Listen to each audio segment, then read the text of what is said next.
সুরঙ্গম, এই গরমে যেন আর সহ্য হচ্ছে না। বাইরে বেরোলেই মনে হয় আগুনের তাপে আমি পুড়ে যাব। মধু, সত্যি বলেছ সুরঙ্গম। প্রতি বছরই গ্রীষ্মের গরম আরও বেড়ে বেড়ে যাচ্ছে। মনে হচ্ছে প্রকৃতি যেন আমাদের উপর প্রতিশোধ নিচ্ছে।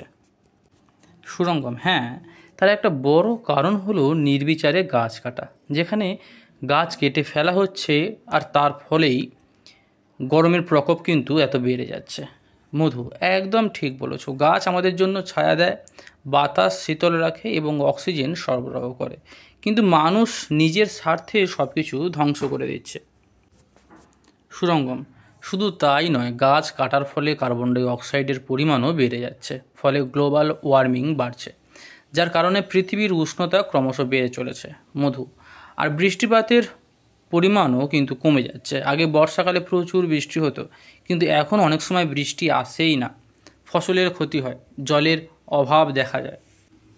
সুরঙ্গম, তাছাড়া গাছ কাটার ফলে বনভূমি কমে যাচ্ছে, জীবজন্তুরাও বিপন্ন হয়ে পড়ছে, পরিবেশের ভারসাম্য নষ্ট হচ্ছে।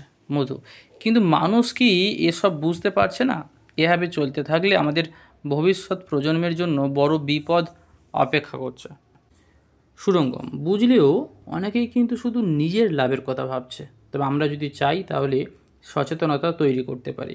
মধু, হ্যাঁ, আমরা নিজেরাই গাছ লাগানোর উদ্যোগ নিতে পারি এবং অন্যদেরও উৎসাহিত করতে পারি। ছোট ছোট প্রচেষ্টা একসাথে করলে বড় পরিবর্তন কিন্তু আনা সম্ভব। সুরঙ্গম, ঠিক বলেছো। চলো আমরা আমাদের স্কুল ও পাড়ায় গাছ লাগানোর একটা প্রচার অভিযান শুরু করি। প্রকৃতিকে বাঁচানোই এখন আমাদের প্রধান দায়িত্ব। মধু, দারুণ আইডিয়া। তাহলে আজ থেকেই পরিকল্পনা শুরু করি।